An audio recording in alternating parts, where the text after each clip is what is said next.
Sir வணக்கம். வணக்கம். சமீபத்தில் தாவேக அரசின் கிட்டத்தட்ட 25 நாட்கள் அவர் ஆட்சியில அமர்ந்து 25 நாட்கள் ஆகிவிட்டது.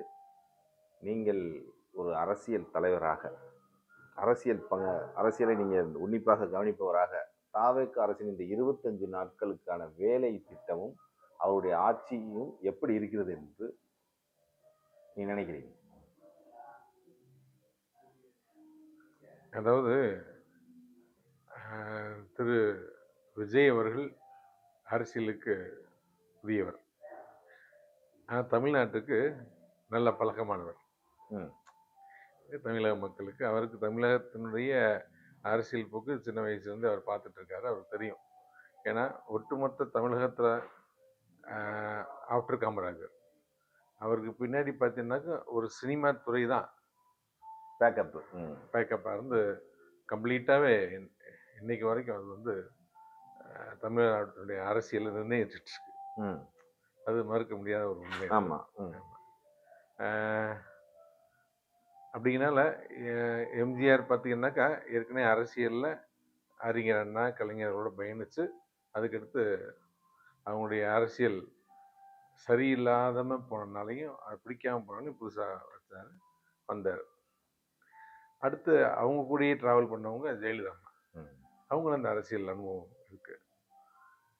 திரு விஜய் அவர்கள் வந்து அரசியலுக்கு வர்றதுக்கான எல்லாமே பார்த்தீங்கன்னாக்கா அவருடைய படங்களில் அப்படி கொண்டு வந்துகிட்டே இருந்தார்.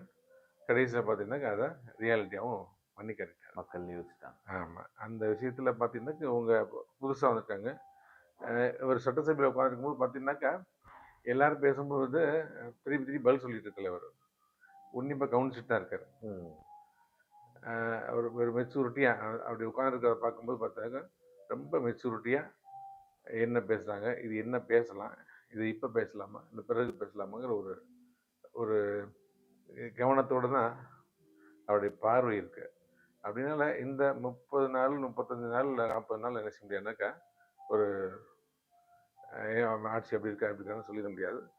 பட் இருந்தாலும் அவருடைய சொல்கிற விஷயங்கள் பார்த்தீங்கன்னாக்கா ஊழல் இல்லாத ஒரு ஆட்சி வரும் அப்படின்றாங்க. அது இருக்கக்கூடிய அரசு அதிகாரிகள் மற்ற எல்லாருக்கும் ஒரு பயத்தை கொடுக்க தான் செய்யுது. ஆமாம், அதை இம்ப்ளிமெண்ட் பண்ணாங்கன்னா சரியாக இருக்கும். சரியாக இருக்கும். ஏன்னா இளைஞர்கள் இன்னைக்கு அவரை ஜெயிக்க வச்சுருக்காங்கன்னாக்கா அந்த மாதிரிலாம் அவர் இருப்பார், நடப்பார் அப்படிங்கிற நம்பிக்கையில் தான் அவங்களுடைய ஆபத் பாந்தவனா ஒரு ரியல் ஹீரோவாக பார்த்தாங்க, ஜெயிக்க வச்சாங்க. இப்போ அவருடைய நன்றி அறிவிப்பு கூட்டம் சமீபத்தில் திருச்சியில் ஜோசப் காலேஜில் நடந்துச்சு. அந்த காலேஜில் அவர் நன்றி அறிவிப்பு கூட்டத்தில் பேசின பேச்சு கடுமையாக விமர்சனத்துக்கு உள்ளாகிட்டு இருக்கு. நீங்கள் எப்படி சார் பார்க்குறீங்க? ஒன்றும் சேசப்பட்டார் அப்படிதான் சொல்லணும். ஆமாம், அப்படி ரொம்ப சட்டசபையில் ரொம்ப அமைதியாக அதை பார்த்துட்டு இருந்தார். என்னடா நம்ம இவங்கள்ட்ட அனுசரித்து நல்ல ஒரு அரசியல் பண்ணணுங்கிறதுக்காக தான் தெரிவித்து வந்தோடனே அவங்கள எல்லாரும் போய் பார்த்தோம். பட் அவங்க பார்த்தீங்கன்னாக்கா அரசியல்வாதியாக தான் இருக்காங்களே ஒழிய அரசியல்வாதினா நல்ல அரசியல்வாதியாக இல்லை. ஏதாவது குறை சொல்லிகிட்டே இருக்கணும், அவங்கள மிகைப்படுத்துறதுக்கு எதிராளி நல்ல எதுவானாலும் தப்பு தப்பாக சொல்லிட்டு இருக்கிற மாதிரி ஒரு சூழ்நிலை இருக்கணும்னு அவருக்கு வெகுண்டு அந்த வார்த்தைகளை பேசியிருக்காரு. அதில் அவர் சொன்ன வார்த்தை ரொம்ப பெரிய ஒரு விமர்சனமான ஒரு பொருள் பார்த்தீங்கன்னாக்கா வாயில் நல்லா வந்துடும் அப்படிங்கிற ஒரு வார்த்தை. அது பொதுவாக எல்லாருமே விமர்சனம் பண்ணுறாங்க. அதே நேரத்தில் இன்னொரு விஷயத்தையும் சொல்லி ஆகணும். தமிழகத்தினுடைய முன்னாள் துணை முதலமைச்சராக இருந்தார் ஸ்டாலின், அவருடைய புதல்வர் உதயநிதி ஸ்டாலின். அவர் பார்த்தீங்கன்னாக்கா அவர் பாரம்பரியமாக அரசியல் வந்தவர் தானே. ஒரு அரசியல் நாகரிகத்தோடு அவர் எங்கேயா பேசியிருக்காரா? மோடி அவர்கள் இருக்காரு, மோடி அவர்கள்ட்ட தமிழ்நாட்டுக்கு நிதி கேட்குறாரு. அதை எவ்வளோ நாகரிகமாக கேட்டிருக்கணும். கேட்டார். அப்படி என்ன உன் நொப்பம்ட்டு பணத்தையா கொடுக்குற அப்படின்னு கேட்டார். அது ஒரு நாகரிகமான வார்த்தையா? அப்படி நாகரிகம் இல்லாத வார்த்தையை பேசுன அவங்களுக்கெல்லாம் இவர் இந்த பேச்சை பேசினாருங்கிறது சொல்றதுக்கு அருகதை இல்லை. நான் வந்து திரு விஜய் அவர்கள் சப்போர்ட் பண்ணுறதா பேசலை. நான் ஒரு விஷயத்த பேசணும், நான் ஒரு அட்வைஸ் பண்ணணும்னாக்க நான் அதுக்கு தகுதியானவன் நம்ம இருக்கணும். அந்த தகுதி இல்லாதவங்களை என்ன செய்யக்கூடாதுனாக்க விமர்சனம் பண்ணக்கூடாது. பட் அவர் வந்து ஒரு முதலமைச்சராக இருந்துட்டு அந்த வார்த்தை சொன்னது அது ஒரு சங்கடமான ஒரு விஷயம்தான். அது ஆமா. அது அவர் உணர்ச்சி வசப்பட்டு பேசியிருக்காரு. அப்படிதான் நான் பார்க்குறேன். இப்ப நான் இந்த சினிமா ஃபேம், சினிமா கவர்ச்சினால தான் இவருக்கு ஓட்டு தமிழகத்திலே விழுந்திருக்குன்னு சொல்றாங்க. ம். ஆனா அத நானு அது கவர்ச்சியா, சினிமா கவர்ச்சியாவும் அந்த இடத்துல பேசியிருக்காரு. ம். என்னுடைய கேள்வி என்னன்னா, ம். வேற 1 1/2 வருஷத்துல ஆட்சி 1 1/2 வருஷத்துல கட்சி ஆரம்பிச்சு ஆட்சியை பிடித்த விஜய் அவர்களுக்கு சினிமா கவர்ச்சி இல்லாம வேற என்னவாக இருந்திருக்க முடியும்? அதாவது ஒரு விவசாயிகள் சங்கத்தினுடைய தலைவர் ஒருத்தர். அவர் பார்த்தீங்கன்னாக்கா, ஒரு ஒரு பேட்டியில ஒரு விஷயம் சொன்னார். அதாவது மலையாளத்தில, அதாவது கேரளால அங்கே உள்ள மக்கள் பேசுனதாக ஒரு விஷயத்த சொன்னார். நயன்தாரா நாளைக்கு கட்சி ஆரம்பிச்சா கூட, அவங்க முன்னாடி ஆட்கள் பூரா போவாங்க. அப்படிங்கிற விஷயத்த பேசுனாங்க. அது கிட்டத்தட்ட தமிழகத்தை பொறுத்தவரை அது உண்மையான விஷயம்தான். இருந்தாலும் திரு சிவாஜி கணேசன் மறைந்த சவாலி சிவாஜி கணேசன் அவர்கள் கட்சி ஆரம்பிச்சார். ஜெயிக்க முடிஞ்சா? இல்ல. கேப்டன் பிரபாகர் இவர் நம்ம விஜயகாந்த் சார் அவர் கட்சி ஆரம்பிச்சார். ஜெயிக்க முடிஞ்சா? ஆனால் நல்ல மனிதர் அவர். இந்த மீடியாக்கள் பூரா அவரை வந்து தவறான ஒரு கணத்தை வச்சு அவரை அழிச்சு விட்டாங்க. என்னை பொறுத்த மட்டும் பார்த்தீங்கன்னா, எப்படி எம்ஜிஆருக்கு ஒரு மாசு இருந்துச்சோ, எம்ஜிஆருக்கு இருந்த மாசு வேற மாதிரி, திரு விஜய் அவர்களுக்கு இருக்கிற மாசு வேற மாதிரி. திரு எம்ஜிஆருக்கு இருந்த மாசு அப்படிங்கிறத பார்த்தீங்கன்னாக்கா, சினிமாவில் அவர் எப்படிலாம் இருந்தாரோ அப்படி ரியல் லைஃப்லையும் ஒரு 80% இருக்க ட்ரை பண்ணார் அவர், இல்லையா? ஏழை மக்களோட உணவு இருந்தது, ஏழைகளை கவனிக்கிறது, அவங்க கூட அந்த அந்த சினிமா ட்ரூப்பில் இருப்பாங்க இல்லையா, அவங்க எல்லாரையும் பார்த்து கவனிக்கிறது, இதெல்லாம் விஜயகாந்த் அவர்கள் பண்ணார். அது பல மடங்கு யார் பண்ணாருனாக்கா எம்ஜிஆர் அவர்கள் பண்ணாங்க. அன்னைக்கு உள்ள மீடியாக்கள் இல்லாத ஒரு சூழ்நிலையில் அவருக்கு ஒரு கவர்ச்சி இருந்துச்சுங்கிறது. இன்னும் நிறைய பேர் பார்த்தீங்கன்னா கிராமங்களில் எம்ஜிஆர் இறந்து போயிட்டா கூட நம்ப மாட்டேங்கிறாங்க. அப்படிப்பட்ட ஒரு சூழ்நிலை. ஆனால் இன்றைய காலகட்டத்தில் பார்த்தீங்கன்னாக்கா தமிழகத்தினுடைய தலையெழுத்தை மாற்ற முடியாத சினிமா அப்படிங்கிற மாதிரி மாறி போச்சு. அப்படின்னால சினிமா அப்படிங்கிற ஒரு விஷயத்தின் மூலியமாகத்தான் அவர் என்ன செய்தாருனாக்கா வெளியில் ஃபோக்கஸ் ஆனார். அவர் தொடர்ந்து நடித்த படங்கள் அனைத்தும் பார்த்தீங்கன்னாக்கா சமூகம் சார்ந்த விஷயங்களை கையில் எடுத்து நிறையா பண்ணாங்க. அப்போ நமக்கு வரக்கூடிய முதலமைச்சர் இந்த கண்ணோட்டத்தை தான் எடுத்திருக்காரு. அப்படின்னால இவர் முதலமைச்சர் ஆனார்னாக்கா இதே மாதிரி தான் வருவாருங்கிற நம்பிக்கையில் இந்த இளைஞர்கள் மட்டும் அப்படி சொல்லிட முடியாது. அந்த இளைஞர்கள் சொன்னனால அவங்க வீட்டில் உள்ள பெரியவங்களும் ஓட்டு போட்டாங்க. இதுதான் அவருக்கு கிடைச்ச மிகப்பெரிய ஒரு மாஸ் என்று சொல்ல முடியும்.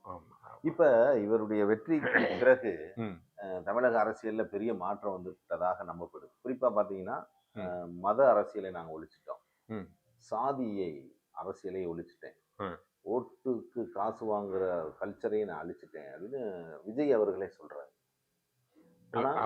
அவர் சொன்ன விஷயத்துடைய உண்மைத்தன்மை என்னன்னு கேட்டீங்கன்னா, நானே ஒரு பேட்டியில சொல்லியிருக்கிறேன். சாதி மதம் கடந்து பணநாயகத்தை ஜனநாயகம் ஜெயித்த நாள் என்று சொல்லியிருப்பேன். அது விஜய் விஷயத்துல அது உண்மை. அது ஜாதி அரசியல் இல்லாம தமிழகத்துல ஒரு அரசியல் பண்ணணுங்கிறது ரொம்ப ரிஸ்கான விஷயம்தான். இன்னொரு விஷயம் பார்த்தீங்கன்னா, ஜாதி சங்கங்களை ஒழிப்புன்னு அவர் சொல்லலை. ஜாதி சங்கங்களுடைய கடமை பார்த்தீங்கன்னா அவங்க சார்ந்த ஜாதிக்கான தேவைகளை, அவங்களுடைய அடிப்படை உரிமைகளை பெறுவதற்காக உருவாக்கப்பட்டிருக்கிறது ஜாதி சங்கங்கள். ஒரு சிலர் வந்து பார்த்தீங்கன்னாக்கா அது அரசியல் வியாபாரத்துக்காக பயன்படுத்தியிருப்பாங்க. அதனால ஒட்டுமொத்தமாக எல்லாரையும் சொல்லிட முடியாது இல்லையா? ஆனால் அது வந்து ஜாதி சங்கங்களை ஒழிச்சிட்டேன், ஜாதியை ஒழிச்சிட்டேன், மதத்தை ஒழிச்சிட்டேன் அப்படின்னா அது வந்து ஏற்புடையதா சொல்ல முடியாது. காரணம் பார்த்தீங்கன்னா சபாநாயகர், அவருடைய சட்டசபையில் இருக்க சபாநாயகர், சட்டசபை அப்படிங்கிறது ஜாதி மதம் மொழி கடந்த ஒரு இடம். மொழின்னு கூட சொல்ல முடியாது, தமிழ்நாட்டுனா மொழி வேணும். ஜாதி மதம் கடந்த ஒரு சமாதானமான ஒரு சமத்துவமான இடம். அந்த இடத்துல அவர் பைபிள் வாசிச்சதுலாம் மதம் சார்ந்தது தானே இல்லையா? ஆமா, கண்டிப்பா. ஆமா. அதே மாதிரி பார்த்தீங்கன்னாக்கா அவர் இதுல இருந்து பார்த்தீங்கன்னாக்கா அவர் எம்எல்ஏ, அவருக்கு மந்திரி பதவி கொடுத்துருக்காங்க இஸ்லாமிய சமுதாயத்தினர்கள். சந்தோஷம். யாருமே பண்ணாத கூட்டணி கட்சிகளுக்கு போய் அவர் வந்து சட்டசபையில் இடம் கொடுத்துருக்காரு அப்படிங்கிறது வரவேற்கத்தக்க ஒரு விஷயம். ஒரு அடிமை ஆட்சியை ஒழிச்சது மாதிரி, வாங்க ஆட்சியில் பங்கு வாங்க அப்படி சொல்கிற விஷயம் நல்ல விஷயம். அவங்க கூட பார்த்தீங்கன்னாக்கா என்ன செஞ்சாங்கன்னாக்கா, அவங்களுடைய எம்எல்ஏ, அதாவது சட்டசபையில் உள்ள அலுவலகத்தில் அவங்க சார்ந்த மதம் சார்ந்த சடங்குகளை செஞ்சாங்க. அது நம்ம டிவிலாம் பார்க்கத்தான் செஞ்சோம் நம்ம. அப்படின்னாலும் அதெல்லாம் ஒழிச்சிட்டேன்னு சொல்கிறதுலாம் முடியாது. பட் எந்த அந்த விஷயத்த ஊடகங்கள் எப்படி எடுத்தாங்க, மக்கள் எப்படி எடுத்தாங்கன்னு சொல்ல அவர் சொன்ன அந்த விஷயத்த என்ன சொல்ல வந்திருக்காருனாக்கா, எங்கே பார்த்தாலும் பார்த்தீங்கன்னாக்கா ஒரு ஜாதி சங்கம் வச்சுக்கிட்டு நான் ஓட்டு வாங்கி தரேன், மதத்தை வச்சு நான் ஓட்டு வாங்கி தரேன், பணத்தை கொடுத்தா நான் ஓட்டு வாங்கி கொடுத்துறேன்னு ஒரு சூழ்நிலைகள் தமிழ்நாட்டில் இருந்துச்சு. ஒரு மாயை உருவாக்கி வச்சுருந்தாங்க. அந்த மாயை இந்த எலெக்ஷன்ல காலியா இருக்குங்கிறது நிதர்சனமான உண்மை இல்லையா?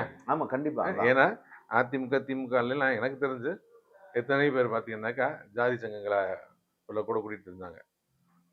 அவங்க பூராமே பார்த்தீங்கன்னாக்கா வெற்றி பெற்றதாக தெரியல. அவர் அன்னை அவர் ஸ்ரீதர் வண்டையெல்லாம் பார்த்தீங்கன்னாக்கா பல முறை எலெக்ஷன் இருக்காரு, ஜாதி சார்ந்து ஜெயிக்க முடியலையே. ரஜினிகாந்த் அப்படியார் ஜாதி சார்ந்து நின்றோம், ஜெயிக்க முடியலையே. ஆதிநாராயணன் ஜாதி சார்ந்து நின்றாரு, ஜெயிக்க முடியலையே.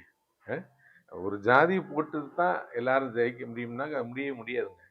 அதாவது ஜாதி சங்கத்துடைய தலைவராக சொல்கிறேன், ஜாதி சார்ந்து பிரிவினைஸ் பேசுறது நான் வன்மையாக எதிர்க்கிறேன். பட் அரசாங்கத்தில் நான் திரு விஜய் அவர்கள்ட்ட, முதல்வர் அவர்கள்ட்ட நான் கேட்குற ஒரு இது, ஜாதியை ஒழிப்பேன் ஜாதியை ஒழிப்பேன்னா அந்த ஜாதி சலுகைகளை முதல்ல ஒழிங்க. தகுதி பார்த்து மாணவனுடைய தகுதியை பார்த்து அவனுக்கு கல்வி கொடுங்க. சட்டம் ஒழுங்கு சீர்கேடு அப்படின்ற ஒரு விஷயம் பெரிய விவாதத்துக்கு உட்படுத்தப்படுது. கிட்டத்தட்ட ஒரு 60-65 கொலைகள் இந்த 20 நாட்களில் நடந்திருக்கு அப்படின்னு சொல்றாங்க. நம்ம தென் மாவட்டத்தை சேர்ந்தவர்கள், நம்ம தென் மாவட்டத்தை சேர்ந்த தென் மாவட்டத்தை சார்ந்த பல கொலைகளையும் நம்ம இப்போ பார்த்தோம். இது ஒரு பெரிய பதட்ட சூழலை தாவேக அரசு மீது உருவாக்கி இருக்கிறது. நீங்க இதை உங்க ராமநாதபுரம் சார்ந்து பல விஷயங்கள் நடந்திருக்கு, இதை நீங்க எப்படி யோசிக்கிறீங்க? சட்டம் ஒழுங்கு தமிழகத்தில் காப்பாற்றப்பட்டுச்சு, சிறப்பாக இருந்துச்சுனாக்கா அது சிங்கப்பெண் அம்மா ஜெயலலிதா அம்மா அவங்களுடைய காலத்தில் தான், அதை மறுக்க முடியாது. அந்த மாதிரி திரு விஜய் அவர்கள் செயல்படணும்னு ஆசைப்படுறாரு. ஆசைப்பட்டால் நல்லாயிருக்கும். ஏன்னா நீங்கள் சொல்கிறது பார்த்தீங்கன்னாக்கா திமுக காரவங்க பார்த்தீங்கன்னாக்கா, எதிர்கட்சிக்காரவங்க பார்த்தீங்கன்னாக்கா ஒரு சின்ன விஷயத்தை பெருசாக பூதமாக்குறது இயற்கை. அதுவும் திமுக காரவங்களுக்கு சொல்லிக் கொடுக்கணும்னு அவசியம் கிடையாது. ஏன்னா அவங்க திரைக்கதை வசனம் எல்லாம் பண்ணக்கூடிய ஒரு மிகப்பெரிய சினிமா ட்ரூப் போங்க. அவங்கள பொறுத்தவரை ஒரு சின்ன விஷயத்த ஈஸியாக பெருசாகி காட்டுவாங்க, அவங்கள்ட்ட மீடியா இருக்குது. பட் இருந்தாலும் தமிழகத்தில் சட்டம் ஒழுங்கு அப்படிங்கிறது இன்னும் சரி செய்யப்படலைங்கிறது தான் நிதர்சனமான உண்மை. ஆமாம் ஆமாம், பார்க்குறோம், பார்த்துட்டு தான் இருக்கோம். ஆமாம், இதை திரு விஜய் அவர்கள் 100% ஒரு சொசைட்டியில் மக்கள் நிம்மதியாக நடக்கணும் போகணும் அப்படின்னாக்கா சீருடை அணிந்த அந்த காவலர்களுக்கு உரிய அதிகாரங்கள் கொடுக்கப்படணும். ஆமாம், அவங்க கைகளை கட்டி போடுறதுங்கிறது, ஏன்னா டக்கு டக்குன்னு வந்தவுடனே பார்த்தீங்கன்னா காவல்துறையில் ஒரு லேடி இன்ஸ்பெக்டர் அவங்களுக்கு நினைக்கிறேன், அந்த அம்மா அவங்க வந்துச்சுனாக்கா இது பண்ணி விட்டாங்க, ரெஸ்ட் பண்ணாங்க. இந்த விஷயத்த சொல்லிட்டு நிறைய பேர் போய் போலீஸ் ஸ்டேஷனில் போய் காவல்துறை மிரட்டுறதாக அப்பப்போ வீடியோலாம் வரத்தான் செய்யுது. ஆமாம், இதுக்கு கடுமையாக, ஏன்னா நான் ஒரு விஷயத்தை இந்த இடத்துல பதிவு செய்ய ஆசைப்பட்றேன். அம்மையார் ஜெயலலிதா அவர்கள் இருக்கும் பொழுது பார்த்தீங்கன்னாக்கா அங்கே சென்னையில் கமிஷனர் அலுவலகத்துக்கு கரை வெட்டி கட்டிக்கிட்டு யாரும் வரக்கூடாது, ஸ்ட்ரிக்டாகவே ஆர்டர் போட்டிருந்தாங்க. அப்படியே யாராவது போகிறாங்க வேட்டி கழட்டி காரில் கழட்டி எடுத்துகிட்டு பேண்டை மாட்டிட்டு போவாங்க. அப்படி ஒரு கட்சிக்காரவங்களையே ஒரு இது பண்ணி வச்சுருந்தாங்க. அந்த மாதிரி ஒரு ஆளுமையை திரு விஜய் அவர்கள், முதலமைச்சர் அவர்கள் செய்யணும்னு ஆசைப்படுறோம். அவருக்கு ஓட்டுப்பட்ட அத்துணை இளைஞர்களும் சரி, அவர்கள் சார்ந்த பெரியவர்களும் சரி, அந்த மாதிரி ஒரு எதிர்பார்ப்போட தான் ஓட்டு போட்டாங்க. அவர் சொன்னார் இல்லையா, பணம் காசு எதிர்பார்க்கல யாரும், பணத்தை எதிர்பார்த்தாங்கன்னா அவர் ஓட்டு போட்டுக்க மாட்டாங்க. அவங்க எதிர்பார்த்தது எல்லாமே சட்டம் ஒழுங்கு சரியாக இருக்கணும். அவர் சினிமாவில் என்னென்னலாம் செஞ்சாரோ, என்னென்னலாம் பண்ணணும்னு ஆசைப்பட்டாரோ அதை ரியல் லைஃப்லையும் செய்வார், இம்ப்ளிமெண்ட் பண்ணுவார்னு அவங்க நம்பிக்கிட்டு இருக்காங்க. அந்த நம்பிக்கையை ஜோசப் விஜய் அவர்கள் காப்பாற்றணும். அது ரொம்ப முக்கியம். இப்ப அதிமுகவை சேர்ந்தவர்கள் எல்லாம் தாவேக்காக்குள்ள போய்க்கிட்டே இருக்கிறாங்க எல்லா மாவட்டத்துல இருக்கும். ம். இது தாவேக்கா அரசின் மீது ஒரு விதமான அவநம்பிக்கை ஏற்படுத்தாதா? அவங்க பொதுவா பார்த்தீங்கன்னா, இப்ப ஏடிஎம்கே, டிஎம்கேன்னு இருந்தாங்க இல்லையா? அப்ப நாங்களே இப்ப முதலமைச்சரை பார்க்கணும் ம். அப்படின்னா, இல்லை முக்கியமான தலைவர்களை பார்க்கணும் அந்த கட்சி சார்ந்திருந்தாக்கா, எளிதாக எங்களால் என்ன செய்ய முடிஞ்சுச்சு, போக முடிஞ்சுச்சு. அங்கே இப்போ உதாரணத்துக்கு பார்த்தா திமுக எடுத்துக்கோமே, இப்போ நான் ராமநாதபுரத்தில் என்னுடைய வீடு இருக்கு. நான் இப்போ சிஎம் பார்க்கணும்னு சொன்னோன்னே அவங்க என்ன செய்வாங்கன்னா, நான் என்னதான் அகில இந்திய ஒன்றிய மாநில தலைவராக இருந்தாலும் அவர் ஆர்எஸ் பாரதி என்ன செஞ்சாருனாக்கா, நீங்கள் மாவட்ட செயலாளர் மூலியமாக வந்தீங்கன்னா தான் புரோட்டோக்கால் அப்படின்னு ஒரு இதை வச்சுருக்காரு. அந்த புரோட்டோக்கால்லாம் ஃபாலோ பண்ணி ஆகணும். ஆமாம். அப்படின்னா அங்கே உள்ள மாவட்ட செயலாளர்களுக்கும் ஒரு மரியாதைகள் இருக்கும். அதுலேயுமே பார்த்தீங்கன்னாக்கா ஜாதியை ஒழிச்சிட்டேன்னு சொல்கிறாங்க. பட் ஜாதி ரீதியாகவே ராமநாதபுரம் மாவட்டத்திலலாம் அகமுடைய சமுதாயத்தை சேர்ந்தவங்க 2 பேர் மாவட்ட செயலாளர் இருக்காங்க, நல்லா தான் இருக்காங்க. ஆனால் அவங்களுக்கு எதிராக சில வேலைகள் வந்து பிற சாதியை சேர்ந்தவங்க நடத்திட்டு இருக்காங்க. ஆமாம். அதுபோக பார்த்தீங்கன்னாக்கா அகமுடைய சமுதாயத்தை சேர்ந்தவங்க நிறைய எம்எல்ஏ இந்த தாவேக்கால இருக்காங்க. அவங்களுக்கு இது வரைக்கும் எந்த விதமான ஒரு மந்திரி பதவிகள் கொடுக்கப்படலை. அப்படிங்கிறது அகமுடைய சமுதாயம் தமிழகத்தில் ஒரு மிகப்பெரிய சமுதாயம். திரு விஜய் அவர்களுக்கு ஓட்டு போட்ட எண்ணிக்கையில் அதிகமாக அகமுடைய சமுதாயம் இருக்கின்றார்கள் அப்படிங்கிறது மறுக்க முடியாத உண்மை. அந்த சமுதாயத்தை சார்ந்த அந்த எம்எல்ஏக்களுக்கு, தாவேக்காவை சேர்ந்த எம்எல்ஏக்களுக்கு திரு ஜோசப் விஜய் முதலமைச்சர் அவர்கள் அவர் அமைச்சர் பதவி கொடுத்து எங்கள் சமுதாயத்தையும் அவர்கள் மரியாதையோடு அணுக வேண்டும் என்று ஆசைப்படுகிறேன். நீங்க கேட்ட விஷயம் பாத்தீங்கன்னா, இப்படி எல்லாருமே கட்சி விட்டு இதுல போனாங்க. அந்த விஷயத்தை பேசும் ஆமா, அதனால ஒண்ணும் இல்ல. அவங்க நினைக்கிறது எல்லாமே பாத்தீங்கன்னாக்கா, அதிமுக திமுக அப்படிங்கிற ஒரு பெரிய பிரம்மாண்டமான ஒரு கட்சியா, அது ஒரு அரசாட்சி மாதிரி பண்ணி, அந்த அரசாட்சியில அமைச்சர்கள் மாவட்ட செயலாளர்லாம் பார்த்தீங்கன்னாக்க புரிநில மன்னர்கள் மாதிரி வாழ்ந்துட்டு இருந்தாங்க. தாவேக்கால ஒரு எளிதா இருக்கு. நான் அதைத்தான் சொல்ல வந்தேன், எப்படி மாறிடுச்சு. தாவேக்கால மாவட்ட செயலாளரையோ இல்லாட்டினாக்கா மந்திரிகளையோ பார்க்கறது, வைக்கிறது, பேசுறதுங்கிறது எந்த புரோட்டோக்காலும் கிடையாது. எளிதாக அவங்கள பார்க்கலாம், பேசலாம், வைக்கலாம். அப்படிங்கிறதுனால அவங்க என்ன நினைச்சிட்டாங்கன்னாக்கா, நம்ம இதுக்குள்ள போனோம்னா நம்ம மன்னராட்சியை சிறப்பாக பண்ணிடலாம் அப்படின்னு நினைப்போட தான் போறாங்களே ஒழிய, இவங்க வந்து சமுதாயத்துக்கு நல்லது செய்யணுங்கிறதுக்காக போகல. அங்கே போயிட்டா நமக்கு ஈஸியாக நமக்கு மந்திரி பதவி கொடுத்துருவாங்க, எம்எல்ஏ வைக்கிடுவாங்க, நமக்கு ஏதாவது பண்ணிடுவாங்கன்னு நினச்சி போகிறாங்க. திரு விஜய் அவர்கள் வந்து அவருடைய ரசிகர் மன்றத்திலிருந்து திரு ருசி-ஆனந்த் இருக்கார் இல்லையா, அவங்க மூலியமாக நிறைய ஃபில்டர் பண்ணி பார்த்து பண்ணி எல்லாமே பண்ணியிருக்காங்க. அதுக்கு ஆதரவு ஹெல்ப்பாக இருக்காரு. இப்போ அன்னை செங்கோட்டையன் அது கூட இருக்கிறது பார்த்தீங்கன்னாக்கா ஒரு பெரிய ஒரு இதாக இருக்குது. பட் இவங்களை பொறுத்தவரை பார்த்தீங்கன்னா திராவிட கட்சியை தமிழ்நாட்டில் இருக்கக்கூடாதுன்னு ஒரு முடிவில் ஒரு சில மிகப்பெரிய தேசிய கட்சிகள் செயல்பட்டு இருக்கு பின்புலமா. அப்படித்தான் நான் அதை பார்க்குறேன் நான். ஆமாம். அதனால இனி வந்து தமிழகத்தில் வந்து திராவிட கட்சிகள் இருக்கக்கூடாது அப்படிங்கிறது ஒரு சிலருடைய சித்தாந்தம். அந்த சித்தாந்தத்துக்கு இது வந்து ஒரு அடித்தளமாக இருக்கிறது. அப்படிதான் கவனிக்கிறேன். இறுதியா உங்கள்கிட்ட இன்னொரு கேள்வி. அண்ணாமலை அவர்களுடைய நட்பில் இருப்பவர் நீங்க. அவர் புதிதாக ஒரு கட்சி ஆரம்பிச்சிருக்கிறாரு. கட்சி இல்ல, இயக்கம். அந்த இயக்கத்துக்கான தேவை என்ன இருக்கு இப்ப தமிழ்நாட்டில்? இத தொலைநோக்கு சிந்தனையோட பார்க்கணும்னா, அண்ணாமலைஜி அவர்கள் வந்து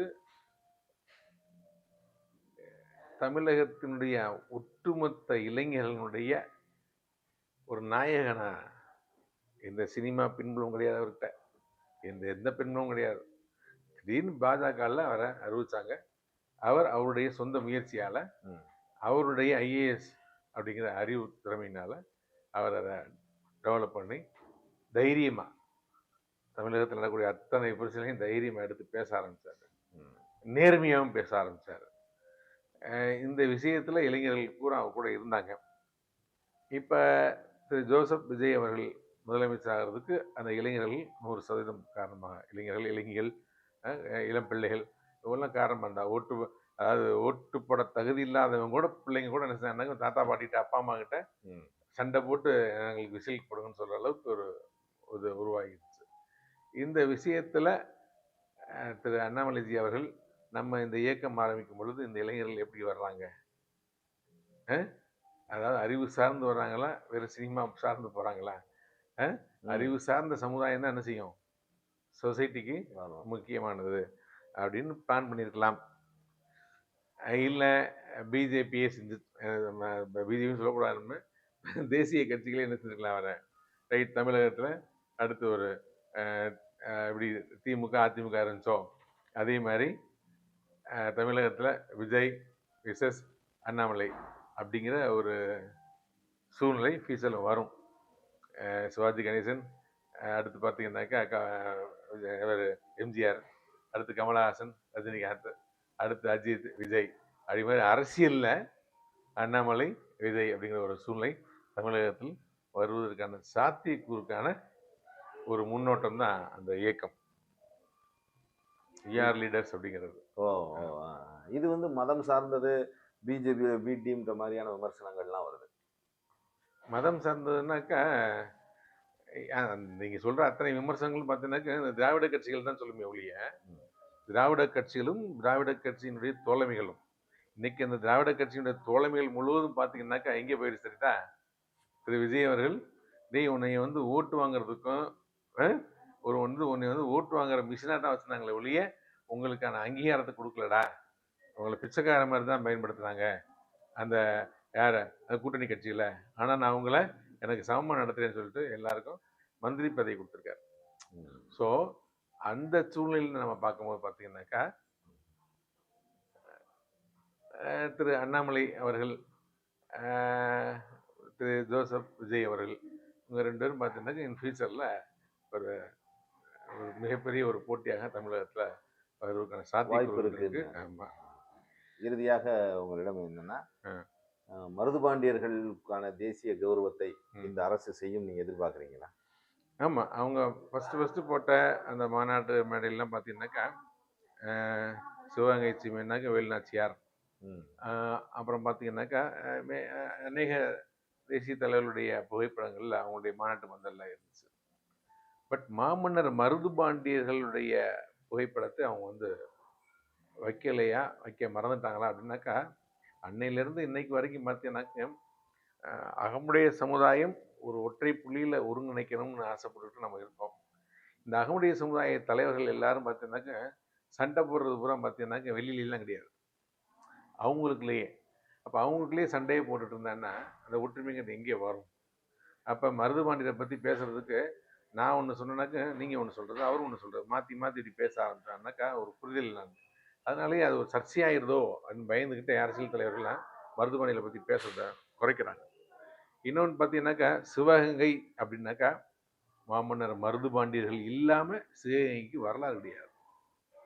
அப்படிப்பட்ட ஒரு சூழ்நிலையில் ராணி வேலுநாச்சியாரை காப்பாற்றினா அவங்க தான், யார் வேணாலும் சொல்லிட்டு போட்டோம்.